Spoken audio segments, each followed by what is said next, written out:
But anyway, it says that plans for the Yonkers building call for 142 one and two bedroom apartments, retail, commercial space, and underground parking. And they also want to use the tea room as a public assembly space. And so the building's revitalization is considered a key part of long-range efforts to convert Walnut Street from a transit center to its former strength as a retail and business hub.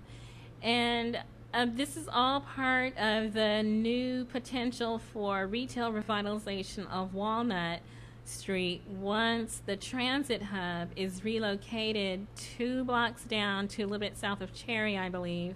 That'll leave Walnut open for renewal in terms of retail, and I think Yonkers wants to get in on that. And to tell the truth, Walnut Street is a good potential, has actually need for revitalization. Anyone taking a walk down there, you will see there's like a lot of blank walls that could possibly hold retail. I think all that, real estate is not being used to its potential for various reasons. Why are they giving money to people out of town for the Yonkers building is a chat question that I just received. I'm not sure why they're giving it to people out of town. It's a Virginia developer.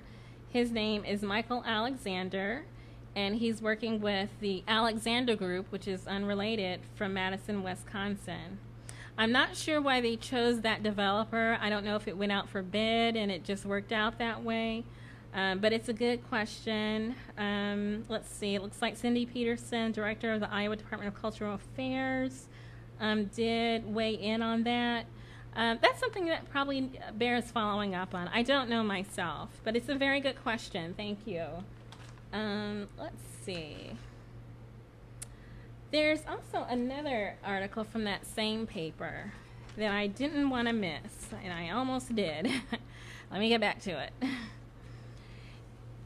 Down here it says, governor candidates endorse new jobs training program, and this would be former Governor Terry Branstad, and then seeking re-election, and then current Governor Chet Culver both endorsed that jobs training program. And I just want to say thank you to both of them for doing that. The jobs training program is called AMOS, which is an acronym for a Mid-Iowa Organizing Strategy. I think it's the right thing to do. I'm glad that they did it. And I'm hoping for good things because I did read in the earlier article that there is retraining that is necessary, that job descriptions have expanded and broadened because employers are looking for more from their employees than they did before. They want to do more with less, and then hopefully this jobs program will address that. Another exciting development here in the city of Des Moines, or in the state of Iowa actually, is something that was in the Tuesday, October 26th issue of the Des Moines Register. Iowa City-Chicago trains on track to start in 2015. This is very exciting. This is something that I discussed with Gunnar in our public transportation issue, how we can actually use passenger rail here in Des Moines, not just in Iowa City, but how great it would be to have passenger rail coming from Chicago to Iowa City for the college students, and then through the capital city of Des Moines, and then on to Omaha. It makes perfect sense, and I'm glad that there are concrete steps are being taken to make it happen. Let's see. The Federal Road Administration promised Iowa and Illinois $230 million to help cover costs of establishing passenger service between Chicago and Iowa City, a first step towards what will eventually could become a rail corridor extending across Iowa's midsection. The Iowa legislature has already appropriated $3.5 million for the project and must approve an additional $16.5 million for the Iowa portion to proceed.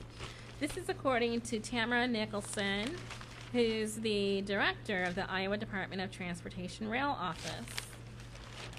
Is a little bit more. In addition, Iowa lawmakers would need to provide an estimated $3 million annually in government operating subsidies. And so various members of our local government kind of weighed in positively on that. And they're expecting that 219-mile route between Chicago and Iowa City to use the BNSF Railway and Iowa Interstate Railroad tracks. And they're expecting that to be completed by 2015. Jobs, jobs, jobs, jobs, jobs. I like it. All right, so that's good news. It's exciting.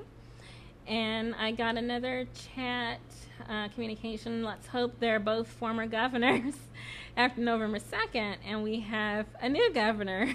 We'll see what happens. I love Des Moines. I love Iowa. It's a place where a lot goes on that you might miss unless you're watching. And so who knows? The shadow knows. So we'll keep track. I'll do my part to keep track, and then hopefully the citizens of Des Moines will keep track of what's going on too.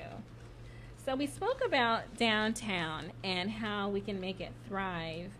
Let's see, this is an article. It's from the Des Moines Juice.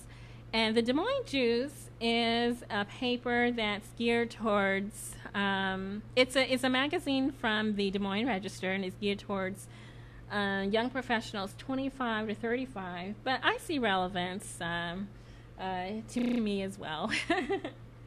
Okay. A Thriving Downtown, and this is by Brienne Sanchez.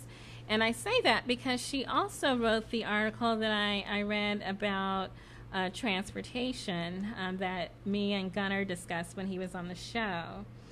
And so the question she asked is, what does Des Moines have to gain by becoming a city that transcends the workday? And Glenn Lyons, president and CEO of the Downtown Community Alliance, says everything. More shops, entertainment, events, restaurants, and more places to live. Downtown Des Moines will become a destination that not only will be enjoyed by residents, but also tourists. And they do mention Wellmark's new presence downtown with its 1,600 employees in the Western Gateway. And they want to create a welcoming space for them.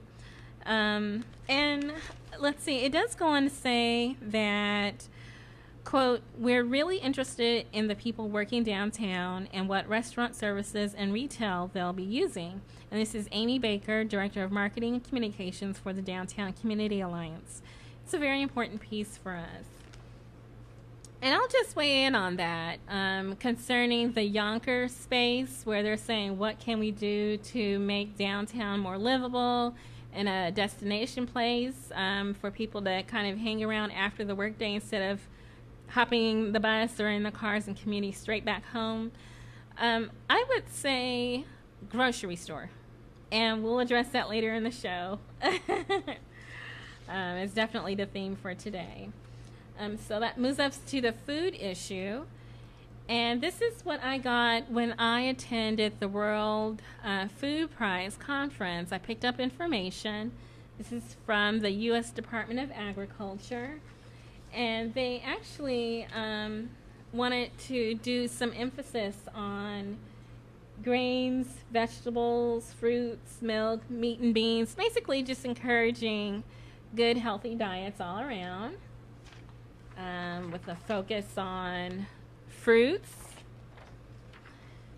make half your grains whole, some pretty good advice for vegetarians, and then recommendations for all of us: eat deep orange and dark green vegetables. So, yeah, good advice. I try.